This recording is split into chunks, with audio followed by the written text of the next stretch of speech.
So మీ product ని బట్టి ఇప్పుడు మీరు ప్రోడక్ట్ ఏదైతే తీసుకెళ్తారో, అంటే ఒకవేళ మేము శారీస్ తీసుకెళ్ళాము, శారీస్ అయితే మనకి ఎంతమంది శారీస్ వెండర్స్ వస్తున్నారో చెక్ చేసుకోవాలి. ఒకవేళ క్లాతింగ్ ఏదైనా ఎనీ అదర్ ప్రోడక్ట్ మీరు ఏది తీసుకున్నా కూడా ఎంతమంది వెండర్స్ వస్తున్నారు మన ప్రోడక్ట్ కి సంబంధించి అని చూసుకొని మీరు వెళ్ళండి. లేదు కొన్నిసార్లు ఏమవుతుందంటే అడగలేమనుకో వెళ్ళిపోతాం, అక్కడికి వెళ్ళిన తర్వాత చాలా మంది మన ప్రోడక్ట్ వాళ్ళు వచ్చారనుకో కొంచెం నర్వస్ ఫీలింగ్ వస్తుంది. ఎగ్జాంపుల్ మా చూడండి, మేము శారీస్ బిజినెస్ కదా, మాకు ముందే చెప్పారు, ఈవెంట్ వాళ్ళు చెప్పారు 10 శారీస్ వెండర్స్ వస్తున్నారు అని చెప్పి. బట్ అయినా కూడా మేము వెళ్ళాము, కొంచెం అక్కడికి వెళ్ళాక నర్వస్ ఫీలింగ్ వచ్చింది. But end of the day మాకు బాగానే జరిగింది సేల్స్ అంతా కూడా. సో అది చూసుకొని వెళ్ళండి. సేల్స్ జరగకపోతే మన పరిస్థితి ఏంటి అని ఒక చిన్న డౌట్ అయితే మనకు ఉంటుంది. అది కొంచెం మెయిన్ మనకి సేల్సే కదా, పెట్టేంత సేల్స్ జరగడానికి. అయితే ఇక్కడ ఏంటంటే సేల్స్ అనేవి మన చేతిలో ఉండవు, at the same event organizer చేతిలో కూడా ఉండదు. వాళ్ళైతే రెస్పాన్సిబుల్ కాదు. అరే మాకు సేల్స్ జరగలేదు, మనీ రిఫండ్ చేయండి అంటే మాత్రం ఇవ్వరండి.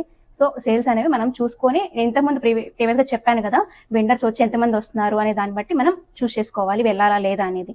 అట్లీస్ట్ మనకి ఏంటంటే స్టాల్ ప్రైజెస్ అన్న వచ్చేలాగా చూసుకోవాలి. అండ్ ప్రైజింగ్, నెక్స్ట్ ప్రైజింగ్ అంటారా, ప్రైజింగ్ ఏంటంటే మనము మీరు అనుకోవచ్చేమో అరే గేటెడ్ కమ్యూనిటీలో బార్గెన్ ఉండదు, ఇక్కడైతే లైక్ చిన్న ఏరియాస్ లో ఉంటుందని. అలా ఏం లేదు, ఎక్కడైనా బార్గెన్ అనేది ఉంటుంది. సో మనం మన ప్రోడక్ట్ ని బట్టి మనం ప్రైజింగ్ అనేది డిసైడ్ చేసుకొని వెళ్ళాలి. ఎందుకంటే మనకి అట్లీస్ట్ మన స్టాక్ మూవ్ అయిపోవాలి, అట్ ద సేమ్ మనకి స్టాల్ ప్రైజెస్ అనేది మనం రికవరీ చేసుకోవాలి కదా. అవన్నీ చూసుకొని మీరు ప్రైజింగ్ అనేది ఎప్పుడైనా డిసైడ్ చేసుకోవాలి. అండ్ ఏంటంటే మనం స్టాల్ కన్ఫర్మ్ చేసుకునే ముందు కూడా ఒకటి మెయిన్ గా చూడండి, మనం ఏ లొకేషన్ లో పెడుతున్నాము అండ్ ఆ లొకేషన్ లో ఇంతకు ముందు ఈవెంట్ ఎప్పుడు జరిగింది, ఎన్ని డేస్ అప్పుడు ఎప్పుడు జరిగింది, అండ్ ఇప్పుడు మళ్ళీ ఎన్ని డేస్ తర్వాత జరుగుతుంది అనేది మెయిన్ ఇంపార్టెంట్. ఎందుకంటే బ్యాక్ టు బ్యాక్ పెట్టిన, ఇప్పుడు ఒక ఎగ్జాంపుల్ ఒక 15 డేస్ బ్యాక్ పెట్టారనుకోండి, మళ్ళీ 15 డేస్ తర్వాత ఇప్పుడు పెడుతున్నారు అనుకో, బ్యాక్ టు బ్యాక్ జనాలు కొనరు. ఒకవేళ కొన్నా కూడా వాళ్ళు ఎట్ సైడ్ వెళ్తారు, ఫుడ్ స్టాల్స్, లైక్ ఈవెంట్ పెట్టినా కూడా ఫుడ్ స్టాల్స్ సైడ్ వెళ్తారు, కానీ అంతేగాని క్లాతింగ్ సైడ్ ఏమైనా ఇది పర్చేస్ చేయడానికి మాత్రం వెళ్ళరు. సో అందుకే మనం ఏంటంటే మనం ఏదైనా బుక్ చేసుకునే ముందు, స్టాల్ బుక్ చేసుకునే ముందు మినిమం ప్రీవియస్ ఈవెంట్ కి ప్రెసెంట్ జరుగుతున్న ఈవెంట్ కి 1.5 to 2 months గ్యాప్ ఉన్నట్టుగా చూసుకున్నారనుకోండి, మీకు సేల్స్ జరిగే ఛాన్సెస్ ఎక్కువ ఉంటాయి.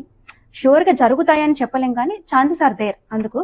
అండ్ మా ఎక్స్పీరియన్స్ ఏంటంటే మేము 10 క్లాతింగ్ వెండర్స్ వచ్చిన తర్వాత, శారీ వెండర్స్ వచ్చిన తర్వాత కూడా మేము కన్ఫర్మ్ చేసుకుని వెళ్ళాము. అక్కడ వాళ్ళు ఏమన్నారంటే ఇది ఎప్పుడు పెడుతూనే ఉంటారు, ప్రతిసారి కొనలేం కదా అన్నారు. సో అలా చూసుకొని వెళ్ళండి. నేను నా ఎక్స్పీరియన్స్ అంతా మీకు అందుకే షేర్ చేసుకుంటున్నాను. సో ఇవన్నీ చూసుకొని మీరు స్టాల్ అనేది ప్లాన్ చేసుకోండి. అండ్ మేము మొన్న వెళ్ళిన ఈవెంట్ ఆర్గనైజర్స్ డీటెయిల్స్ కావాలంటే కూడా కింద డిస్క్రిప్షన్ లో మెన్షన్ చేస్తాము. అండ్ మీకు కూడా ఎవరైనా తెలిసిన వాళ్ళు ఉంటే కూడా మాతో షేర్ చేసుకోండి. సో మనం అందరం టుగెదర్ గా సపోర్ట్ చేసుకుందాము, ఫర్దర్ గా వెళ్దాము. Thank you, bye.